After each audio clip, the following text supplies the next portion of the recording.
Hey, what's happening? It's Bill Smith. I just saw something weird happen, and whenever something weird happens, I always break out the screencast, start recording, man, because you never know what's going to happen. Now, I was trying to make it through this video. I don't really agree with this guy. I think that this guy was sent in to get control, okay, because he's got a name, right? And then here's how stupid people are. Someone shows up with a name, and you're like, oh, yeah, come straight to the front. Mr. Somebody, people know who you are. You have, 18,000 Twitter followers and a Netflix deal, so people on the ground who are trying to get the word out see someone like this come along, and then they're like, heck yeah, man, help us out. Come straight to the front. And then 3 days later, the person that you just invited into your little operation there decides that he's going to throw you under the bus to the entire mainstream media. And he's going to say, no, I was there, I saw it, and it's fake. And those guys are all drug addicts that are doing this. None of them are real. And I'm legit, man. I'm an ex-Fed. My name's Craig Sawyer, and I'm an ex-Fed. And I don't even know the background on this stuff. Like, that's what's so, like, it's weird for me to be right here because generally, man, I do all kinds of research. And I got my mind made up before I go into this. And this one I've just kind of been feeling my way through.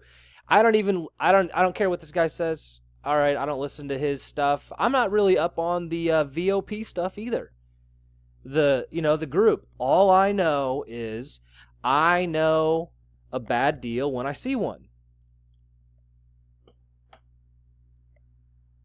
Now, everybody, it's going to be the same thing as the Pizzagate stuff. Okay? It's going to be the same thing.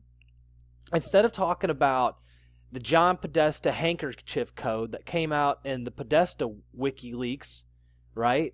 We fixated ourselves on the fact that someone who had just recently hit a kid in a crosswalk, whose dad makes movies, walked into a movie or a pizza place and shot a bullet into the floor. And then, this is what I was saying like way back when. I'll try to find an old video where I talk about all this stuff, but the problem with Pizzagate was that the mainstream media couldn't debunk it. And it's not because they didn't want to or because they didn't have some ammunition to do that. They couldn't debunk it because if they even bring it up, people are going to be like, what are you talking about this for? You get what I'm saying? So that's why they had to have the gunman go into the pizza shop to actually cause an incident. That way they could report on it. And that way, once the mainstream media report is out, then they can use that to debunk the Pizzagate because it's part of his motivation. But without the pizza shooting in, Comet Ping Pong, without that moment, the mainstream media can't touch it. Do you understand what I'm saying? So it's like right now if someone on CBS brought up Tucson Gate or said, look at all the pedophilia stuff, the pedo symbolism in Savano. Look at the school system. They have the same pedo symbolism, right? They can't actually say any of that stuff because it's totally out of context. And the average person that's coming along to this conversation will be like, what are you talking about? And then they'll be curious, right? So then they'll go look. And thus you'd be shooting yourself in the foot. So that's why the Pizzagate stuff happened the way it is. That's why Alex Jones, he latched on to the shooting part and then used that to issue the apology on air to James Alefantis. And then once he did that, the next week in the news cycle in the mainstream was Pizzagate is a hoax per Alex Jones. And Alex Jones is the conservative, alternative message gatekeeper. So if Alex Jones says it's not true, most people will believe him. Do you understand that? So what's happening in this that some commenters have pointed out is that ABC just did a hit piece on this and said it's an alt-right, far-right conspiracy. And then if you go look at Alex Jones's take on it, where he calls it a homeless camp, he calls them leftist provocateurs. So what you end up with is this story becomes totally and completely isolated. Meaning no one with a platform is going to talk about it. Mainstream media is not going to bring it up. And now Alex Jones not going to bring it up. Mainstream media is going to say it's far right, and Alex Jones is going to say it's far left, so that leaves the rest of us here to figure this stuff out for ourselves. And this is why Alex Jones is totally useless to anything that we talk about. Understand that. You know, here's some stuff, man. I know more about the trade stuff than anybody. I promise you that. You know, there may be somebody who's, you know, gone to school for political science and has a, you know, master's, PhD in economics. But those people don't understand. They understand small niche stuff that they studied. This stuff is actually happening, and I'm telling you that we will win. It's not even a trade war, okay? It's like, I don't know what to say, man. It's not a trade war. We'll win anything. America just says, no, we're not going to buy. Here's an example. So ZTE got into trouble because they were selling us spyware phones. And people, you know, the U.S. government's been saying that for 2 or 3 years. Don't buy ZTE phones. So Trump came along and told the Chinese, look, we're banning you from importing stuff now. You're done. And the Chinese crapped their pants and said, please don't do that, because if you don't buy ZTE phones, a billion-dollar Chinese company on Chinese soil, will go out of business immediately. Done. Once Americans stop buying ZTE phones, it's all over. A billion-dollar company will implode on itself because we stop buying their stuff. Now, it's the same way if it's Chinese steel imported through Mexico and Canada. So if you don't know that, let me just tell you, the reason why Mexico and Canada right now are causing such a hissy fit on the steel tariffs is because they import cheap Chinese steel and then they do value add stuff. They don't make their own steel. They don't make their own aluminum. 6% of the world's aluminum supply is sitting in Mexico right now in a stockyard. It's just sitting there. 6% of the world's aluminum supply is sitting in a stockpile down in Mexico. So this is how China gets around all that trade stuff. Through NAFTA, Mexico and Canada don't pay any tariffs on anything. It's quote unquote free trade, right? So we give a tariff on Chinese steel, and they just say, okay, we'll just sell double, you know, to Mexico and Canada, and then Mexico and Canada will import it for us on our behalf because they don't pay any taxes and there's no American tariffs. So that's what this is all about. So when you see NAFTA getting renegotiated, talking about how Mexico is now going to tariff pork legs, who cares, man?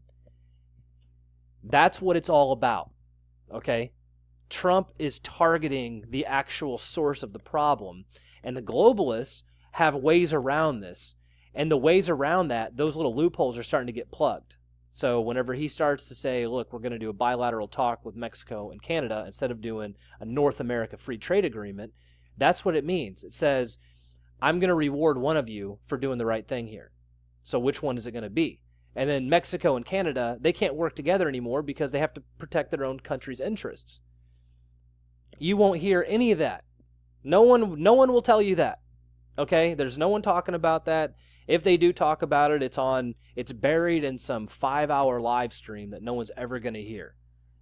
So, you know, this is all the time, man. It doesn't matter where you're at. Anything linked to InfoWars will tell you that the U.S., this guy right here, this Dr. Steve Pazanik, right? You can't believe a word this guy says. He says Goldman Sachs are the good guys now.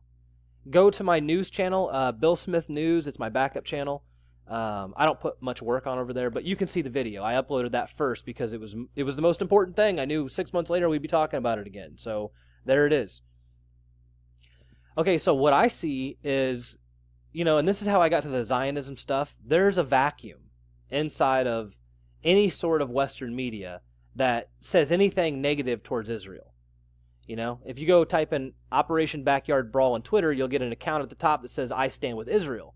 Because they're trying to get into your mind right now before Israelgate busts wide open.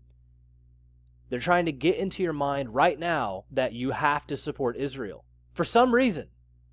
There's no reason to support Israel. I've looked. There's no reason to support them. There's no valid... I mean, you can't criticize them, otherwise you're an anti-Semite. And then you say, okay, well, I'm not criticizing Jewish people. I'm criticizing a country called Israel. And they say, well, no, that's anti-Semitic now too. And you say, okay, well, I'm anti-Zionist. And they'll say, no, that's the new anti-Semitism. So you'll never make it to the end of that conversation. That's why I just stopped. That's why I just stopped. I know where I'm at. I go right to the source now. I don't even bother with the rest of the crap. So, like I said, I don't know a lot about Craig Sawyer, man. I don't have his background. I don't spend time. I know he's a Fed or an ex-Fed. And I know that he used his name to get involved with the VOP group, and then 3 days later shut it down. I know that happened. And now I know that InfoWars is telling you not to go look. And InfoWars is telling you the same thing that mainstream media is telling you. Don't look at Tucson. Don't look at Verano or whatever that little place is called, that little town outside of Tucson. Don't look at Pizzagate because it's not real. Alex Jones told you that Pizzagate is fake.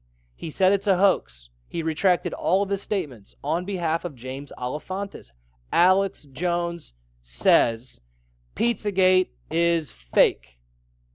That's what he says. So some of you guys bring up Liz Corkin's name. Does she say Pizzagate's fake?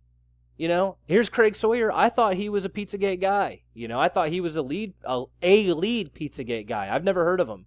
But I think that's what other people think of him. Now he's telling you, no, it's not real. Also, go watch my Netflix special. So, like I said, man, I could be wrong. I could be wrong, but if I was a betting man and we were at a Vegas casino table, I would bet everything I had, all of it. I'd bet everything in my pocket. I'd max out my credit card. I would put as much cash on the table to bet that Craig Sawyer is a disinformation plant and he was sent in to bury this thing and to keep it from going any further.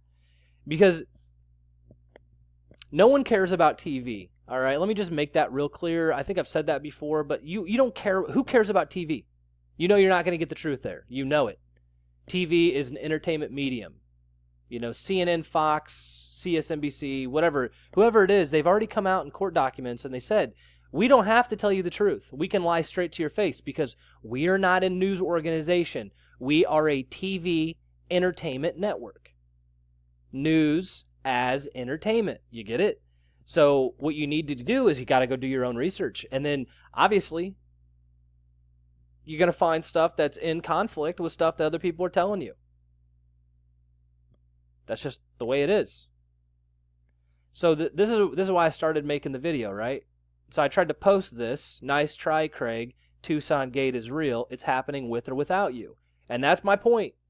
But the video does not allow comments now, which is weird because it had 746 comments on it.